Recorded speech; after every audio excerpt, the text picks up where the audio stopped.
A woman is found dead in her home, with her husband as the only possible witness and suspect. Is he guilty, or is he another victim of terrible circumstance? Welcome to an all-new season of True Crime Never Sleeps. On this season, we dive deep into some of the most infamous solved and unsolved heists in history. From D.B. Cooper to the Geezer Bandit. Tune in on YouTube or any major podcast platform.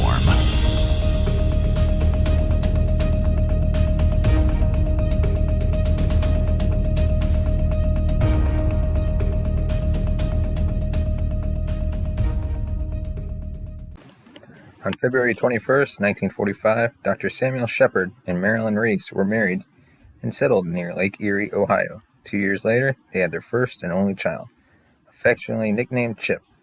Sam was a respected neurosurgeon, and the attractive couple was believed to have a happy marriage. Their small suburban community was the kind where all their neighbors were friends and maybe a little too friendly. On July 3rd, 1954, the Sheppards hosted their neighbors for dinner, drinks, and a movie. Just after midnight, Sam fell asleep on the couch, and Marilyn said her goodbyes to the guests. What transpired in the next few hours has been the source of intense scrutiny and is still a mystery. At about 5:40 a.m. on July 4th, Mayor Spencer Houck, a close friend of the Sheppards, awoke to a phone call from Sam saying, "My God, Spence, get over here quick. I think they've killed Marilyn." Houck and his wife Esther raced to the house to find Sam shirtless in his study, holding his neck, seemingly in a state of shock. They called the police, and first responders arrived by 6 a.m. From the police report, Marilyn's body was found lying upwards, her face turned toward the door, beaten beyond recognition. She had over 20 gashes curved deep into her face and skull. Blood covered the sheets, and the walls were dripping with heavy spatter. Her pajamas were partially removed, leaving her exposed. Eventually, the autopsy determined Marilyn's time of death was about 4:30 a.m. It also sadly revealed that Marilyn had been 4 months pregnant with her second child, also a boy. According to Sheppard, he had been downstairs asleep when he heard Marilyn shout his name. He ran up to the bedroom to find Marilyn being attacked by a, quote, white form. They fought, but Sam was hit on the back of the neck and knocked out. When he came to, Marilyn was dead, and the white form was gone. Worried for his son's safety, Sam ran to Chip's room, where he thankfully found him sleeping soundly. He then hurried downstairs to see the form exiting through the back door. He chased the tall and bushy-haired figure down to the shore of Lake Erie. Sam explained that he lunged or jumped and grasped at the form on the beach, and then, quote, I felt myself twisting or choking, and then terminated my consciousness.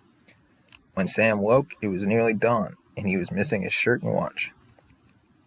In the early morning hours of July 4th, 1954, the police arrived at the Sheppard house to find a gruesome crime scene, where the only witness to the possible murder was also the most likely suspect.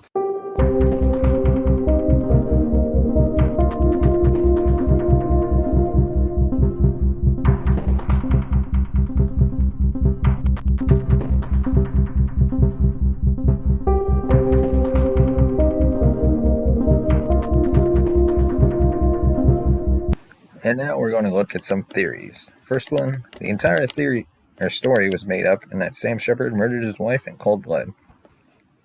First of all, there was no sign of forced entry, no murder weapon present at the scene. The desk drawers were neat, which would not be normal in the case of a robbery. Coroner Sam Gerber commented on the blood on Marilyn's pillow, saying, "In this blood stain, I could make out the impression of a surgical instrument, a weapon that would have been convenient for a neurosurgeon." In a bush outside, Gerber found a canvas bag with Sam's wristwatch, fraternity ring, and key, all covered in blood. Our second theory, Sam Sheppard was telling the truth and his wife was murdered by a bushy-haired white form. Beyond Sam's statement, as many as 3 witnesses testified seeing someone matching that description. Richard and Betty Nitter told the police they saw such a man near the Sheppard's home around 3:30 to 4 a.m. on the morning of the murder, which lines up with Marilyn's time of death at around 4:30 a.m. They described him as white, between 32 and 42 years of age, wide-nosed, bushy crew-cut hair, light auburn in color, bushy eyebrows, long sideburns. This was enough detail to provide a forensic sketch. The presence of the bushy-haired man was substantiated in Sheppard's first trial by medical professionals who attested to the seriousness of the injuries he sustained fighting Marilyn's attackers. A nurse testified that Sam's, quote, feet were all shriveled up as if they'd been in the water a long time, consistent with Sam's story that he got knocked out on the shore. A radiologist said Sam's x-ray revealed a probable fracture of his second cervical vertebrae. 2 other doctors said there was no way to fake his neck spasms or the swelling at the base of his skull. But it was Sam Sheppard's son, Chip, who would provide a name to a bushy-haired face. He had spent years trying to solve his mother's murder, and he believes that the blood belonged to Richard Eberling. Richard Eberling had been the Sheppard's handyman for a time and had intimate knowledge of the house's layout, including an obscure basement entrance. Additionally, he had been found in possession of 2 stolen cocktail rings that had belonged to Marilyn Sheppard. However, when questioned about the murder, he passed a polygraph test where he denied killing Marilyn, which cleared him of being investigated further. Despite being cleared in 1989, he was convicted of the aggravated murder of Ethel May Durkin. 9 years into his sentence, he gave a deathbed confession that he had also killed Marilyn Sheppard. One witness testified, quote, Eberling told me that he had killed her and that he had hit her husband on the head with a pail, and that in Eberling's word, quote, that bitch bit the hell out of me.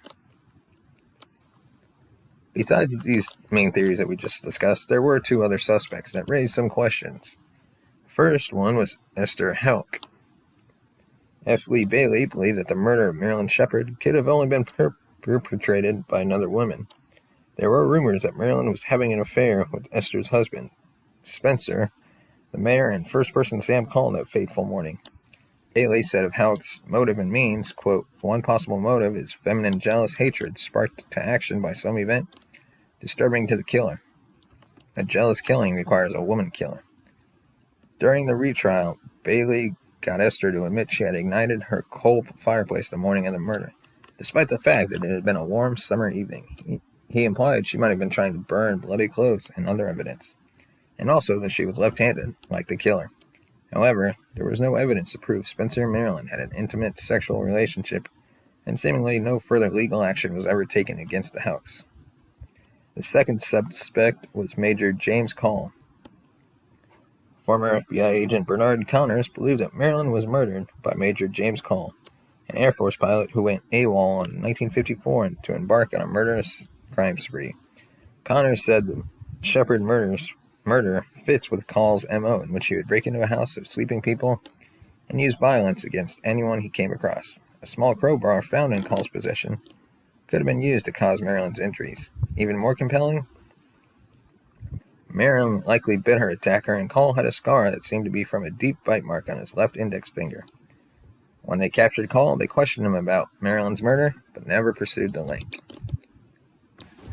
And that is all we have for this episode of the True Crime Never Sleeps podcast. But before we go, we'd like to thank our sponsor, Hunt a Killer.